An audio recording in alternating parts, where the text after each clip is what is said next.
ஹalleluya. மீண்டுமாய் கர்த்தர் நம்மை தேவ சமூகத்தில் கொண்டு வந்து சேர்த்ததுக்காக கர்த்தருக்கு நான் நன்றி சொல்கிறேன். ஆமென். நம்முடைய தேவன் பெரியவர், மகிமை உள்ளவர், அவர் கிருபை நிறைந்தவர். ஹalleluya. ஸ்தோத்திரம். நம்மத்திலே பிரசன்னமாய் இருக்கிறார். இந்த காலவெளியிலே கொஞ்ச நேரம் கூட நாம் தியானிக்கும்படியாய் நாம் எடுத்துக்கொள்வோம். ஓசியாவின் புத்தகம் 10ஆம் அதிகாரம் 12ஆம் வசனம். ஓசியாவின் புத்தகம் 10ஆம் அதிகாரம் 12ஆம் வசனம். நீங்கள் நீதிக்கென்று விதை விதையுங்கள், தயவு கொத்ததாய் அறுப்பு அருங்கள், உங்கள் தரிசு நிலத்தை பண்படுத்துங்கள். கர்த்தர் வந்து உங்கள் மேல் நீதியை வருஷிக்க பண்ணும் மட்டும் அவரை தேட காலமாய் இருக்கிறது. ஆமென். ஸ்தோத்திரம், ஸ்தோத்திரம். கர்த்தர் வந்து உங்கள் மேல் நீதியை வருஷிக்க பண்ணும் மட்டும் அவரை தேட காலமாய் இருக்கிறது. அவரை தேட காலமா இருக்கிறது. நம்ம எல்லாரும் நிறைய பேர் சொல்லலாம், இது கிருபையின் காலம். கரெக்ட், கிருபையின் காலத்துல தான் நம்ம எல்லாருமே இருக்கிறோம். ஆனா இந்த கடைசி நாட்களிலே கர்த்தர் கிருபையின் காலத்தை கொடுத்திருப்பது காரணம் என்னன்னா, இது அவரை தேடுகிறதான காலம். ஆமென். பிரசங்கின் புத்தகத்துல 3ஆம் அதிகாரம் 1லிருந்து 3 வரைக்கும் வாசிக்கும் போது, இறக்க ஒரு காலம், பிறக்க ஒரு காலம், நட ஒரு காலம், நட்டதை பிடுங்க ஒரு காலம் வாசிக்கிறோம் இல்லைங்களா? நமக்கு எல்லாருக்கும் நல்லா தெரியும். எல்லாத்துக்கும் ஒரு காலம் இருக்கு. ஆனா இந்த காலம் அவரை தேடுகிறதான காலம். யாரை தேடுகிற காலம்? நம்முடைய மீட்பரை தேடுகிற காலம், நம்முடைய இரட்சகரை தேடுகிற காலம், நம்மை மீட்டுக் கொண்டு நமக்கு ஜீவனை கொடுத்ததான தேவனை தேடுகிற காலம், மீண்டுமாய் வரப்போகிற இயேசுவை தேடுகிற காலம், நமக்காக ஒரு வாசஸ்தலத்தை உண்டு பண்ணுகிறேன்னு சொன்னாரே அவரை தேடுகிற காலம். நாம் சீக்கிரமாய் மரணத்துக்கு எடுத்துக்கொள்ளப்பட போகிறதானே இந்த கடைசி காலமா இருக்கிறபடினால் நாம் நம்முடைய மீட்பரை நாம் தேட வேண்டும், நம்முடைய மனவாளனை நாம் தேட வேண்டும். ஹalleluya, ஹalleluya. எசேக்கியேல், எரேமியா எல்லாம் வாசிக்கும் போது என் ஜனங்கள் என்னை மறந்து விட்டார்கள் என்று சொல்லி பார்க்கிறோம். மனவாளனாய் இருக்கிற என்னை மறந்து விட்டார்கள். சபை, மனவாட்டி சபை இந்த நாட்களிலே தேவனை மறந்ததாக தீர்க்கதரிசிகள், பெரிய தீர்க்கதரிசிகள் சொல்றாங்க. கர்த்தருடைய பிள்ளைகளே, இது நாம் அவரை தேடுகிறதான காலம். உன்னதமான தேவனை தேடுகிற ஒரு காலத்துக்குள்ள நாம் வந்திருக்கிறோம். தேடுவதற்கு காரணம் என்னன்னா, நாம் தேடினால் அவர் வந்து, நாம் தேடும் போது அவர் வருவார். ஹalleluya. உபாகமம் 4ஆம் அதிகாரம் 29ஆம் வசனத்துல வாசிக்கிறோம். என்ன வாசிக்கிறோம்? உபாகமம் 4ஆம் அதிகாரம் 29ஆம் வசனம். உபாகமம் 4ஆம் அதிகாரம் 29ஆம் வசனம். அப்பொழுது அங்கே இருந்து உன் தேவனாகிய கர்த்தரை தேடுவாய், உன் முழு இருதயத்தோடும் முழு ஆத்மாவோடும் அவரை தேடும் போது கர்த்தரை தேடுகிற காலம் அவர் வருவார். எப்போ வருவார்? அவர் வந்து ஆசீர்வாதத்தை வர்ஷிக்க பண்ணுவார். எப்படி, எப்போ வருவார்னா, உன் தேவனாகிய கர்த்தர் இரக்கமுள்ள தேவன். என்ன வசிக்கிறோம்? அப்பொழுது அங்கிருந்து உன் தேவனாகிய கர்த்தரை தேடுவாய். ஆமென். உன் முழு இருதயத்தோடும். எப்படி தேட வேண்டும்?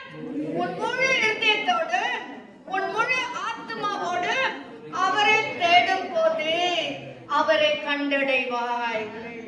ஹalleluya. கர்த்தரை தேடும் பொழுது, நம்முடைய முழு உள்ளத்தோடு, முழு ஆத்மாவோடு கர்த்தரை நாம் தேடும் பொழுது நாம் அவரை கண்டடைவோம். நாம் அவரை தேடினால் தான் நாம் அவரை கண்டடைய முடியும். ஆவியானவர் இங்க இருக்கிறார், அவருடைய பிரசன்னம் இங்க இருக்கிறது, உண்மைதான். ஆனா நாமோ என்னவோ ஏனோ தான் உட்கார்ந்தா கர்த்தருடைய பிரசன்னத்தை உணரவே முடியாது. நாம் அவரை தேட வேண்டும், அவருடைய பிரசன்னத்தை தேட வேண்டும், அவருடைய மகிமையை தேட வேண்டும், உன்னதமானவருடைய இரக்கத்தை நாம் தேட வேண்டும். தேடினால் மட்டும்தான் நாம் கண்டடைய முடியும். சும்மா சும்மா இருக்கிறவங்களுக்கு எல்லாம் கர்த்தர் பிரசன்னத்தை கொடுக்கவே மாட்டார். யார் தம்மை தேடுகிறார்களோ, யார் தம்மை தேடி நாடி கர்த்தருடைய சமூகத்துல வருகிறார்களோ அவர் பிரசன்னமா இருக்கிறார். அநேக சாட்சிகளை கூட நீங்க கேட்டிருப்பீங்க. அவரை தேடுகிற பிள்ளைகள் கண்டடைவார்கள். ஹல்லேலூயா. இன்னுமாக 1 நாளாகமம் 28ஆம் அதிகாரம் 9ஆம் வசனத்துல வாசிக்கிறோம். 1 நாளாகமம் 28ஆம் அதிகாரம் 9ஆம் வசனம். என் குமாரனாகிய சாலமோனே, நீ உன் பிதாவின் தேவனை அறிந்து அவரை உத்தம இருதயத்தோடும் உற்சாக மனதோடும் சேவி. கர்த்தர் எல்லா இருதயங்களையும் ஆராய்ந்து நினைவுகளின் தோற்றங்களை எல்லாம் அறிகிறார். நீ அவரை தேடினால் உனக்கு தென்படுவார். நீ அவரை விட்டுவிட்டால் அவரை உன்னை என்றென்றைக்கும் கைவிடுவார். ஹல்லேலூயா. பாத்தீங்களா அந்த வசனம்? 1 நாளாகமம் 28ஆம் அதிகாரம் 9ஆம் வசனம். ஸ்தோத்திரம். என்ன ஒரு அருமையான வசனம். சாலமோனுக்கு என் குமாரனாகிய தாவீது சொல்றார், என் குமாரனாகிய சாலமோனே, நீ உன் பிதாவின் தேவனை அறிந்திருக்கிறோம். நம்முடைய பிதாக்களின் தேவனை நாம் என்ன செய்திருக்கிறோம்? அறிந்திருக்கிறோம். அவரை உத்தம இருதயத்தோடும் உற்சாக மனதோடும் சேவி. ஸ்தோத்திரம். எப்படி சேவிக்கணுமா? சேவிக்கிறது நீ ஜெபம்னாலும் சரி, நீ பாடினாலும் சரி, நீ ஸ்தோத்திரம் சொன்னாலும் சரி, சபைக்கு வந்தாலும் சரி, நீ வீட்டிலேயே கர்த்தரை ஆராதிச்சாலும் சரி, எப்படி செய்யணுமா? உற்சாக மனதோடு உத்தம இருதயத்தோடு உற்சாக மனத்தோடு கர்த்தரை சேவி. கர்த்தர் எல்லா இருதயங்களையும் ஆராய்ந்து. இதுதான் நிறைய நேரத்துல நாம் மறந்துடுறோம். கர்த்தர் நம்ம உள்ளங்களை ஆராய்ந்து பார்க்கிறவர். ஆமென். நினைவுகளின் தோற்றத்தை எல்லாம் அறிகிறார். இன்னும் நினைக்கவே இல்லைங்க நினைவுகளின் தோற்றத்தை. நம்ம என்ன செய்ய போறோம், என்ன நினைக்க போறோம், என்ன பண்ண போறோம், எல்லாவற்றையும் அவர் தூரத்துல அறிகிறதான தேவன். அவரை நீ தேடினால் உனக்கு தென்படுவார். அவரை நீ தேடினால் உனக்கு தேடலன்னா தட்டுகள் திறக்கப்படும். தட்டினால்தான் திறப்பார். தேடினால் மட்டும்தான் நாம் கண்டடைய முடியும். அனுசுர நீ தேடினால் என்ன செய்வார்? உனக்கு அவர் தென்படுவார். நீ அவரை விட்டு விட்டால் அவர் உன்னை என்றைக்கும் கைவிடுவார். கர்த்தரை நம்ம கைவிட்டுட்டான். கர்த்தரை நாம் தேடாம இருந்துட்டா பாருங்க, நம்ம எல்லாம் கொஞ்ச நேரத்தை தேடாம விட்டுருவோம். ஆனா வசனம் என்ன சொல்லுது? அவர் உன்னை என்றைக்கும் கைவிடுவார். அது பரிதாபமான நிலைமை நமக்கு வேண்டாம். கடைசி நாட்களில் இருக்கிறோம். கர்த்தருடைய அதாவது பொல்லாங்க நிறைந்ததான இந்த உலகத்துல வாழ்ந்திருக்கிறோம். ஒவ்வொரு நாளும் அவருடைய கிருபை நமக்கு வேணும். ஆமென். ஒவ்வொரு நாளும் அவருடைய தயவு நமக்கு வேணும். அவருடைய தயவு இல்லைன்னா நம்ம நிச்சயமாய் வாழவே முடியாதுங்க இந்த உலகத்துல. நீர் இல்லாத நாளெல்லாம் நாளாகுமா? நீர் இல்லாத வாழ்வெல்லாம் வாழ்வாகுமா? பக்தர் நான் நினைக்கிறேன் அவர் அனுபவத்துல இருந்து பாடியிருக்காருன்னு நினைக்கிறேன். இந்த பாடலை பாடினவர் ஏற்றியவர். கர்த்தரே பிள்ளைகளே, அவர் இல்லாத நாளெல்லாம் நம்மளோட வாழ்க்கையில நாளாகவே முடியாது. அவர் இல்லாத வாழ்வெல்லாம் வாழ்வாகவே முடியாது. ஒவ்வொரு நாளும் அவருடைய கிருபைக்காய் ஏங்கி காத்திருந்து பெற்றுக்கொள்ள வேண்டும். நீங்கள் அவரை தேடினால் அவர் உனக்கு தென்படுவார். நீ அவரை விட்டு விட்டால் அவர் உன்னை என்றைக்கும் கைவிடுவார். ஹல்லேலூயா. அவர் நம்முடைய உள்ளங்களை ஆராய்ந்து பார்க்கிற கர்த்தர். மீண்டுமாக ஓசியாவின் புத்தகத்துக்கு வரலாம். ஓசியாவின் புத்தகம் 10ஆம் அதிகாரம் 12ஆம் வசனம். கர்த்தர் எது வரைக்கும் நம்ம இப்படி இருக்கணும்? இல்லங்க, அந்த கடைசி பாகம். கர்த்தர் வந்து உங்கள் மேல் எது வரைக்கும் உண்மையா இருக்கணும்? எது வரைக்கும் கவனிங்க, எது வரைக்கும் நாம் கர்த்தரை தேடணும்? கர்த்தர் வந்து நீதியை வர்ஷிக்க பண்ணுகிற வரைக்கும். இன்னைக்கு ஒரு நாள் இருந்துட்ட போதும் இல்ல, உன் வாழ்க்கையில ஆசீர்வாதம் வருகிற வரைக்கும், உன் வாழ்க்கையில ஸ்தோத்திரம் என்னன்னா நன்மைகள் தேவை நீங்க நினைக்கிறீங்களோ அவைகள் எல்லாம் கர்த்தர் கொடுக்கிற வரைக்கும். ஆமென். ஹல்லேலூயா. அது வரைக்கும் முழு இருதயத்தோடு முழு ஆத்துமாவோடு அப்புறமா போயிடலாம் இல்ல, முழு பலத்தோடு கர்த்தரை நாம் தொழுது கொள்ளும் போது கர்த்தர் நமக்கு வந்து எங்க வருவார்? எங்கேயோ ஒரு மலையின் மேல் வந்து இறங்குவார் இல்ல, உன் வீட்டுக்குள்ள வருவார், உன் அறைக்குள்ள வருவார், உன் குடும்பத்துக்குள்ள வருவார், உன் பணத்துக்குள்ள வருவார், உன் செல்வத்துக்குள்ள வருவார். நீ பிரச்சனையில மூழ்கி இருக்கும் அந்த கர்த்தர் வருவார். அவர் வந்து உன் பிரச்சனையை தீர்க்கிற வரைக்கும், அவர் வந்து உன் ஜெபத்தை வரைக்கும் கர்த்தருடைய சமூகத்துல உண்மையாய் முழு இதயத்தோடு அவரை தொழுது கொள்ளணும், முழு ஆத்மாவோடு அவரை தொழுது கொள்ளணும். ஹல்லேலூயா, ஸ்தோத்திரம். இப்ப வாசிங்க ஆரம்பத்துல இருந்து. நீங்கள் நீதிக்கென்று விதை விதையுங்கள், தயவு கொத்ததாய் அறுப்பாருங்கள். இப்போ கர்த்தர் வந்து அப்படி வைத்துக்கொள்ளுங்க. கர்த்தர் வந்து நம்மை ஆசீர்வதிக்கணும் அப்படின்னா முதலாவது நம்ம என்ன செய்யணும்னா முழு இதயத்தோடு தேடணும். அதெல்லாம் பார்த்தோம். இப்போ நீதிக்கென்று விதை விதைக்கணும், நீதிக்கென்று விதை விதைக்கணும். விதைக்கிறது ஹல்லேலூயா. ஒரு ஃபார்மர், விவசாயி எப்படி அவன நிலத்துல விதை விதைக்கிறானோ அதே போல நாம் அவன் என்ன செய்யறான், விதை விதைச்சிட்டு அது எப்போ பலன் தரும் சொல்லி காத்திருந்து அது அறுவடை செய்யறா இல்லைங்களா? விதைக்கிறோம். யாரும் பேசவே மாட்டாங்க. ஹல்லேலூயா. கர்த்தருடைய பிள்ளைகளே, கர்த்தர் எப்ப நம்மை ரட்சித்தாரோ அப்பவே நாம் விதை விதைக்க ஆரம்பிக்கணும். என்ன விதை? அரிசி பருப்பு இல்ல, நீதிக்கென்று விதைக்க, நீதிக்கென்று விதைக்க வேண்டும். நம்முடைய பேச்சுல நீதி இருக்கணும், நம்முடைய செயல்களை நீதி இருக்கணும், செபத்துல நீதி இருக்கணும், கர்த்தரை ஆராதிக்கிறதுல நீதி இருக்கணும், கர்த்தரை தொழுது கொள்கிறதுல நீதி இருக்கணும், ஆலயத்துக்கு வர்றதுல ஒரு நீதி இருக்கணும். ஆமென். கொடுக்கிற காரியத்துல ஒரு நீதி இருக்கணும், நம்முடைய பேச்சுல ஒரு நீதி இருக்கணும், நம்முடைய சாட்சியில ஒரு நீதி இருக்கணும், நம்முடைய பரிசுத்த வாழ்க்கையில ஒரு நீதி இருக்கணும். ஹல்லேலூயா. இதெல்லாம் என்ன செய்யணும்? ஆரம்பத்திலேயே நாம் செய்ய வேண்டும். ஆமென். ஹல்லேலூயா. ஆரம்பத்திலேயே கர்த்தர் வந்து நம்மை ஆசீர்வதிப்பதற்கு முன்பதாக முழு இதயத்தோடு தேடணும், முழு ஆத்மாவோடு தேடணும். இதெல்லாம் செய்யறதுக்கு முன்னாடி நாம் நீதிக்கென்று விதை விதைக்க வேண்டும். நம்முடைய ஜெபத்துல ஒரு நீதி காணப்பட வேண்டும். செய்யறது ஒண்ணு, ஜெபிக்கிறது ஒண்ணு இருக்க கூடாது.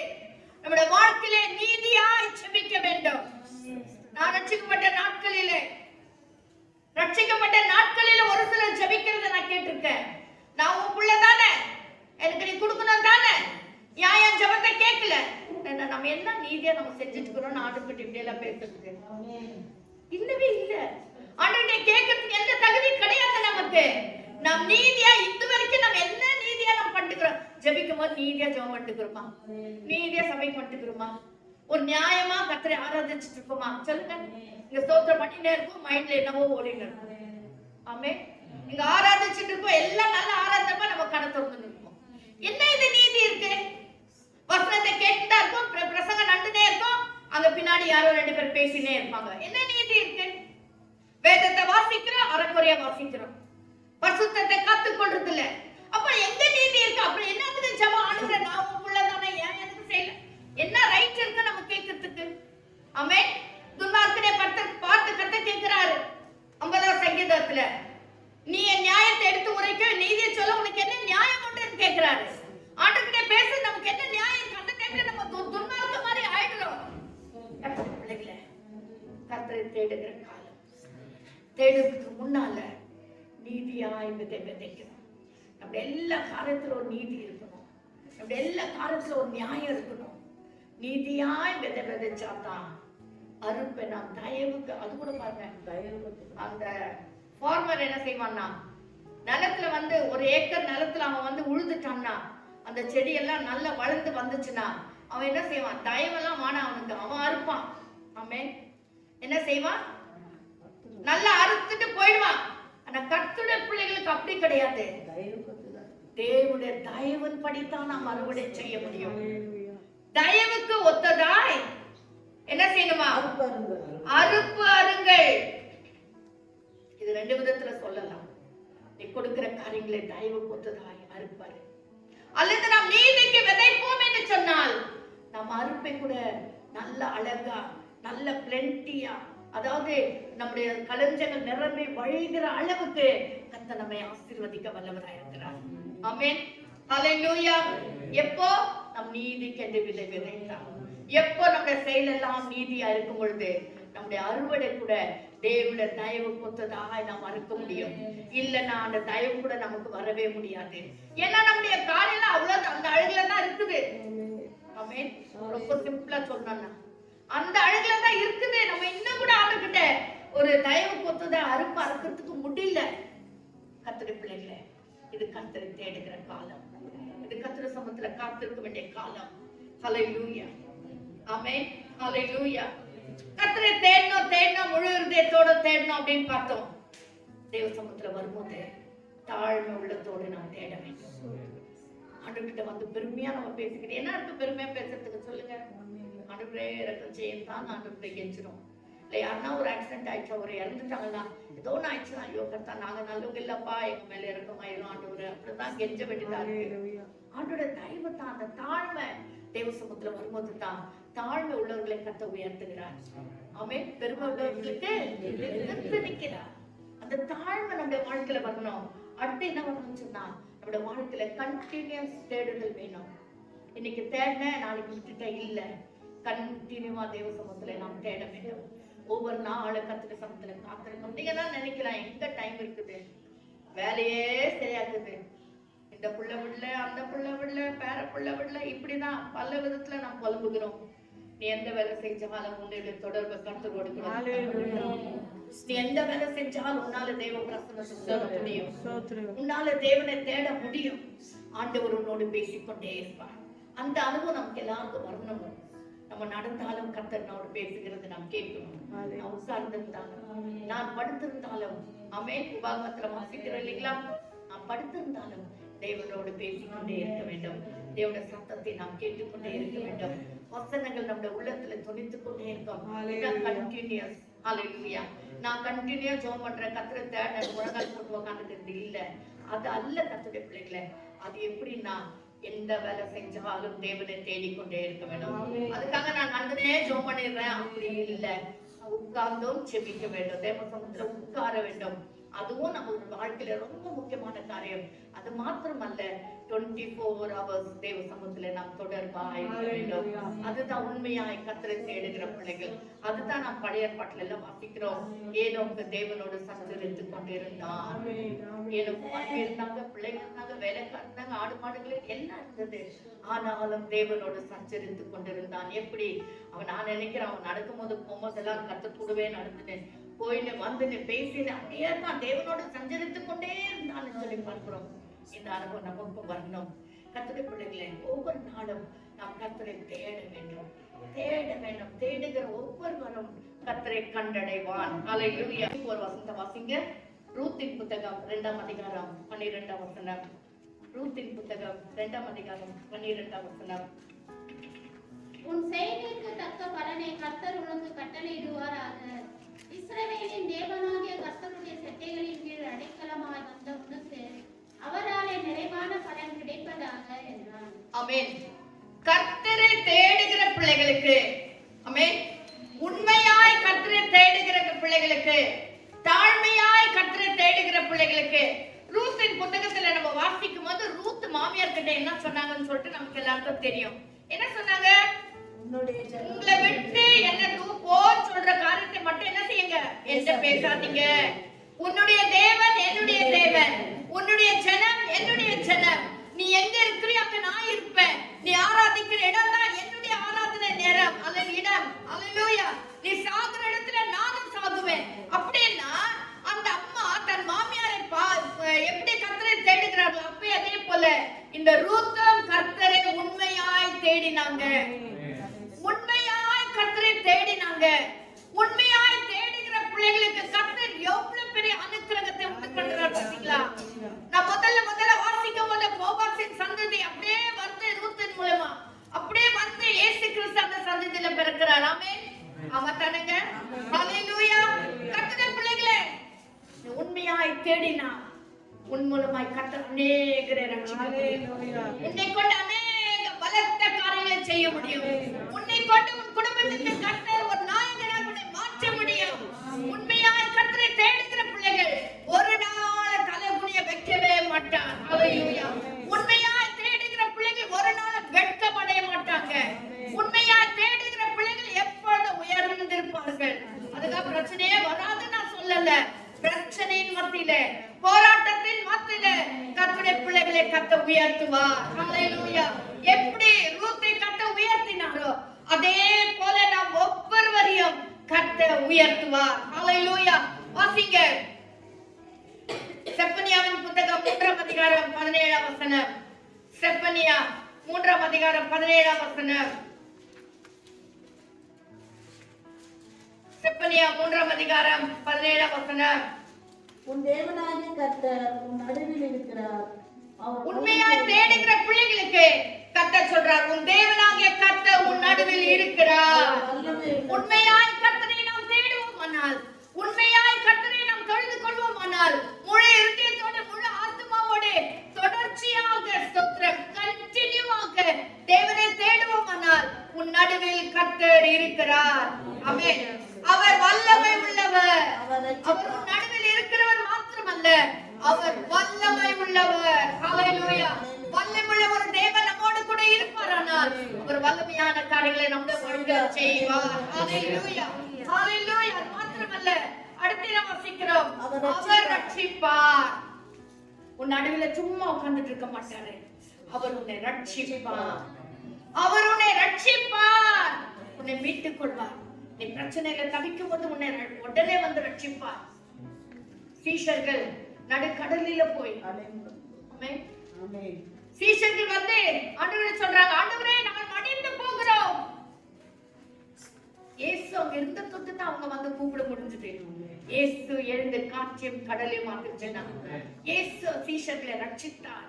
இயேசு அவர்களை விடுதலையாக்கினார். அங்க கூட அவர் வல்லமை உள்ளவர் என்பதை நிரூபித்து காட்டினார். அவர் வல்லமை உள்ளவர். அவர் ரட்சிப்பார். ஹalleluya. அவர் உன் பேரில் சந்தோஷமாய் மகிழ்ந்து தம்முடைய அன்பின் நிமித்தம் அமர்ந்திருப்பார். உன் மேல ரொம்ப சந்தோஷமா இருந்து அவர் உன்னோடு கூட அமர்ந்திருப்பார்.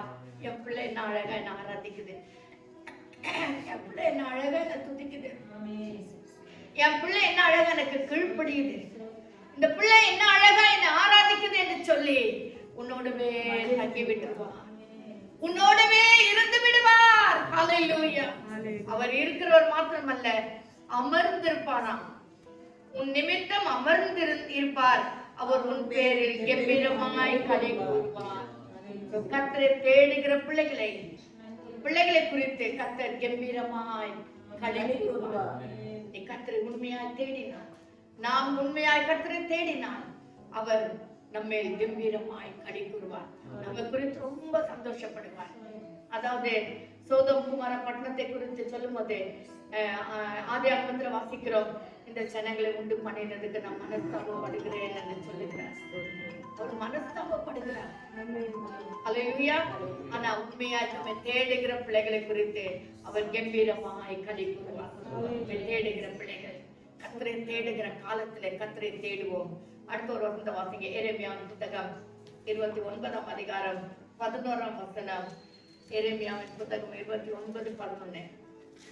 நீங்கள் எதிர்பார்த்திருக்கும் முடிவை உங்களுக்கு கொடுக்கும்படிக்கு நான் உங்கள் பேரில் நினைத்திருக்கிற நினைவுகளை அறிவேன் என்று கர்த்தர் சொல்லுகிறார். ஆமென். அவைகள் தீமைக்கல்ல, ஹalleluya. சமாதானமான நினைவுகள். ஆமென். ஸ்தோத்திரம். உண்மையாய் தம்மை தேடுகிற பிள்ளைகளுக்கு பாருங்க, நான் அழகா சொல்றேன், நீங்கள் எதிர்பார்த்திருக்கும் முடிவை தேடுகிற பிள்ளைகளுக்கு எதிர்பார்த்திருக்கும் முடிவை கொடுக்கும்படியாய் அவர் என்ன செய்றார்? நான் உங்கள் பேரில் நினைத்திருக்கிற நினைவுகளை அறிவேன்.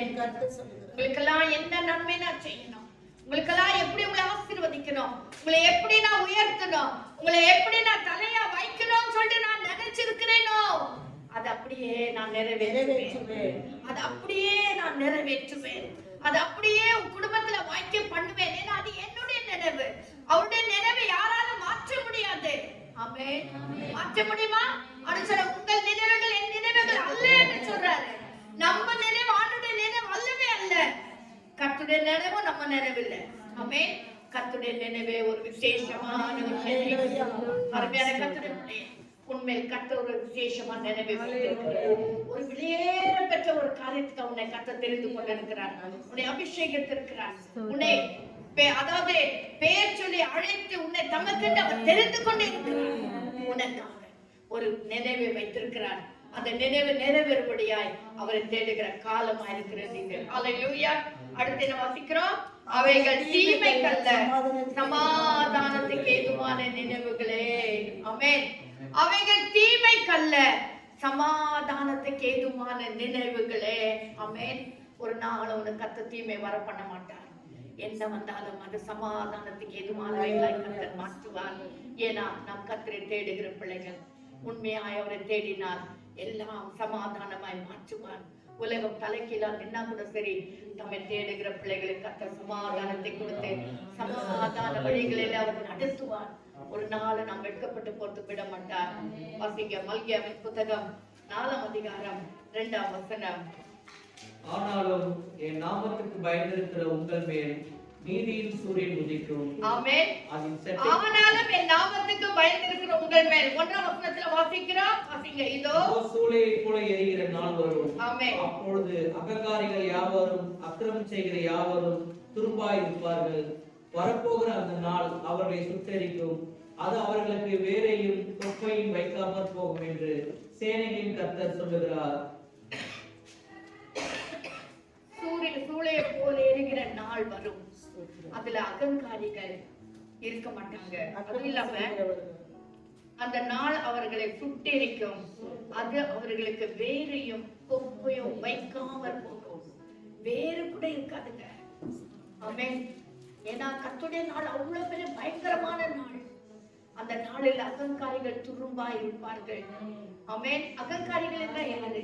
கர்த்தரை அறியாதவர்கள், எனக்கு எல்லாம் தெரியும் சொல்லிக் கொள்ளுகிறவர்கள், நான் ஏன் கர்த்தரை தேடணும்னு சொல்லுகிறவர்கள் துரும்பா இருப்பார்கள். ஆனால் 2ஆம் வசனத்துல வாசிக்கிறோம். ஆனாலும்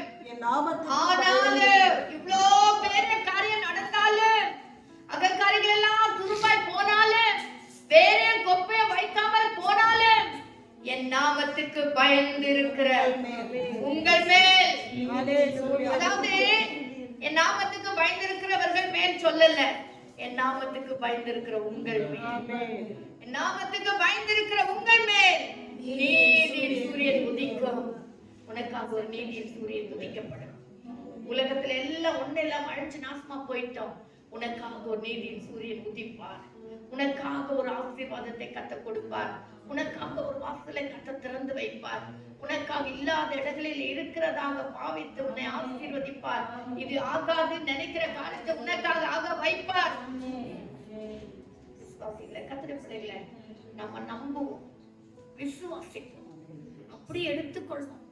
இது இல்ல ஆனா இருக்கு, கர்த்தர் அதை செய்வார். கர்த்தர் வாழ்க்கையில் அதை செய்ய போறார். கர்த்தரை உயர்த்த போறார். கர்த்தரை மகிமைப்படுத்த போறார். அப்படியே நீங்க நம்புங்க, அது அப்படியே ஆகும். அது அப்படியே ஆகும். நீதியின் சூரியன் உதிக்கும். அதன் செட்டைகளின் கீழ் ஆரோக்கியம் இருக்கும். நீங்கள் வெளியே புறப்பட்டு போய் கொழுத்த கன்றுகளை போல வளருவீர்கள். உங்களுக்கு ஆரோக்கியம் இருக்கிறது மட்டும் இல்ல, வெளியே புறப்பட்டு போவீர்கள். வெளியேங்க பிரச்சனையிலிருந்து வெளியே போவீர்கள், போராட்டத்திலிருந்து வெளியே போவீர்கள், வியாதியிலிருந்து வெளியே போவீர்கள், இக்கட்டான சூழ்நிலையிலிருந்து வெளியே போவீர்கள். நிச்சயமாய் ஒரு வழி உண்டு. கர்த்தருடைய பிள்ளைகளே, எத்தனை பேர் நம்புறீங்கன்னு எனக்கு தெரியல. நான் நம்புறேன். என் வாழ்க்கையில, என் குடும்பத்துல ஒரு நாள்ல நான் வெளியே வந்து என்ன செய்ய முடியும்? கொழுத்த கன்றுகளை போல வளர முடியும். ஆமென். கொழுத்த கன்றுகளை போல வளர முடியும். கர்த்தர் அதை செய்வார். நான் நம்புறேன், நீங்க நம்புங்க. கர்த்தர் நிச்சயமா அதை அப்படியே நம்ம வாழ்க்கையில செய்வார். இதுக்கு மூல வசனம் என்ன தெரியுமா? இது கர்த்தரை தேடுகிற காலம். கர்த்தரை தேடுகிற காலம். மௌனமா இருக்கிற காலம் இல்ல, போட்டி போட்டு இருக்கிற காலம் இல்ல. நான் ஒண்ணுன்னா சொல்லிட்டு போயிடலாம், வேண்டாம். கர்த்தருடைய பிள்ளைகளே, இது கர்த்தரை தேடுகிற காலம். கர்த்தரை தேடுகிற நாட்கள் இது. நம்ம எல்லாரும் பயத்தோடு, பக்தியோடு, அதாவது முழு ஆத்மாவோட, முழு பலத்தோடு, முழு சிந்தையோடு கர்த்தரை தேடுகிற கடைசி நாட்களில் நம்ம வந்திருக்கிறோம். நம்ம எல்லாரும் கண்களை மூடி ஜெபிக்கலாம். ஹல்லேலூயா. கர்த்தரை தேடும் பொழுது அவர் வருவார். உன்னதர் வருவார். உன்னுடைய மணவாளன் வருவார். உன்னை ரட்சித்தவர் வருவார். உன்னை மீட்டுக் கொண்டவர் வருவார். உன்னை அபிஷேகித்தவர் வருவார். உன்னை தெரிந்து கொண்டவர் வருவார். உன்னுடைய உள்ள கரத்தில் வரைந்து வைத்திருக்கிறாரே, அவர் வருவார். அவர் வந்து ஸ்தோத்திரம் ஆசீர்வாதத்தை வர்ஷிக்க பண்ணுவார். ஆமென். அது பண்ணுகிற வரைக்கும் அவரை விட்டுறாத. அவர் வந்து உன்னை உயர்த்துகிற வரைக்கும் அவரை விட்டுறாத. அவரை தேடுகிற காலமா இருக்கு. கர்த்தருடைய பிள்ளைகளே, கர்த்தருடைய ஜனமே, கர்த்தரை தேட நம்ம ஆரம்பிப்போம். மத்தேயு 6:33 வாசிக்கிறோம். முதலாவது தேவனுடைய ராஜ்யத்தையும் அவருடைய நீதியும் தேடுங்க. தேடுங்க. தேடுற காலம் இது. அப்பொழுது இவைகள் எல்லாம் உங்களுக்கு கூட கொடுக்கப்படும். உண்ணவும் உடுக்கவும் தங்கவும் என்ன செய்வோம்னு சொல்லி கலங்க வேண்டாம். இவைகள் எல்லாத்தையும் கர்த்தர் கூட குட்டி கொடுப்பார். ஆசீர்வாதங்களை கர்த்தர் நம்ம குட்டி கொடுப்பார். தேவனைத்தான் நம் கர்த்தரை தேட வேண்டும். அவருடைய பிரசனத்தை நாட வேண்டும். அவருடைய சமூகத்தை நாட வேண்டும். ஐயோ, என் தேவன் என்னை மீட்டுக் கொண்டவர் அல்லவா, எனக்காக தம்முடைய ஜீவனை கொடுத்தவர் அல்லவா, நான் எப்படி இந்த பாவத்தை செய்யலாம், நான் எப்படி இதை பேசலாம், நான் எப்படி தேவனை துக்கப்படுத்தலாம், நான் எப்படி தேவனுக்கு அருவருப்பான காரியங்களை செய்யலாம்ங்கிற ஒரு எண்ணம் நமக்குள்ளே வர வேண்டும். அதுதான் கர்த்தரை தேடுகிற காரியம். ஏதோ எதிரிட்டு நான் அன்னை பாஷை பேசிட்டா அது அல்ல. ஒவ்வொரு நாளும் கர்த்தரை தேட வேண்டும். நீதிக்கு விதை விதைக்கணும். அப்பதான் தயவுக்கு ஒத்ததாக அரும்பு அரும்ப முடியும். ஹல்லேலூயா, ஹல்லேலூயா. நம்ம எல்லாரும் கர்த்தருடைய சமூகத்திலே தாழ்த்தி விட்டு கொடுப்போம். அருமை ரட்சகா, எத்தனையோ காலங்கள் உண்டு ஆண்டவரே. மனசாட்சியின் காலம், பலிகளை செலுத்தின ஒரு காலம் இருந்தது ஆண்டவரே. ஆனா இப்பொழுது எங்களை கற்றுக் கொண்டு வந்து கிருபை காலத்துல வைத்திருக்கீங்கப்பா. இன்னொரு இன்டைரக்டா சொல்றீங்க, இந்த கிருபை காலத்திலேயாவது என்ன தேட மாட்டீங்களா அப்படின்னு கேக்குறீங்க ஆண்டவரே. கண்ணுக்கு கண் பல்லுக்கு பல்லு இருந்த நாட்களிலே ஆண்டு சொல்லல, கிருபை காலம். நம்ம எவ்வளவு தப்பு செய்தாலும் கத்த மன்னித்து மன்னித்து மன்னித்து கிருபையை அழைத்துக் கொண்டிருக்கிறார். கிருபையே, தேவ கிருபையே. இன்னைக்கு அந்த கிருபினால தான் இங்க நாம் நிலைத்து கொண்டிருக்கிறோம், நிறுத்தி கொண்டிருக்கிறோம். இந்த காலத்தில் ஆகிலும் கர்த்தரை நாம் தேடலாமே. ராஜா, உமக்கு நன்றி அப்பா. மகிமையின் தேவனே, உன் சமூகத்துல ஒரு முறை கூட தாழ்த்துகிறோம் ஐயா. கர்த்தருடைய கரத்துல விட்டு கொடுக்கிறோம் ஆண்டவரே. என் தேவன் பெரியவர், என் தேவன் நல்லவர் ஆண்டவரே. அவன் தேடுகிற காலம் என்பதை இந்த கால வழியிலே நீர் எங்களுக்கு உணர்த்தினார். முழு ஆத்மாவோடு, முழு சிந்தையோடு, முழு பலத்தோடு உண்மை நாங்கள் தேடும்படி கத்தைகளுக்கு உதவி செய்யும். அன்பின் கரத்துல எங்களை விட்டு கொடுக்கிறோம். ஆவியானவர் தாமே பொறுப்பெடுத்து நடத்துவீராங்க. ஆவியானவர் வசனத்தை கேட்கிற ஒவ்வொரு உள்ளங்களோடு நீர் இடைப்படுவீராங்க, நீர் பேசுவீராங்க.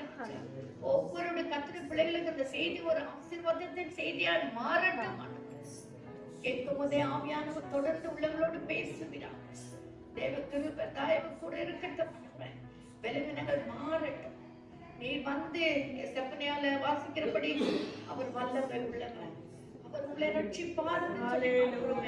நீர் வந்து உடைய பிள்ளைகளை ரட்சிப்பார். நீர் வந்து உடைய பிள்ளைகளை மீட்டுக் கொள்ள மாட்டார். நீர் பிரச்சனையிலிருந்து போராட்டத்திலிருந்து விடுவித்தருளும் ஆண்டவரே. கிருபையின் கரம் கூட இருக்கட்டும். பிள்ளைகளை ஆசீர்வதி வழிநடத்தும். எல்லா காரியங்களையும் நீர் பொறுப்பெடுத்து நடத்தும் ஆண்டவரே. மகத்தான காரியங்களை கர்த்தர் செய்யும். துதிகான மகிமையில நாங்கள் உமக்கே செலுத்துகிறோம். இயேசுவின் நாமத்தில் ஜெபிக்கிறோம் எங்கள் ஜீவனுள்ள பிதாவே. ஆமென், ஆமென், ஆமென். ஹல்லேலூயா. கர்த்தர் தாமே இந்த வசனங்களை நமக்கு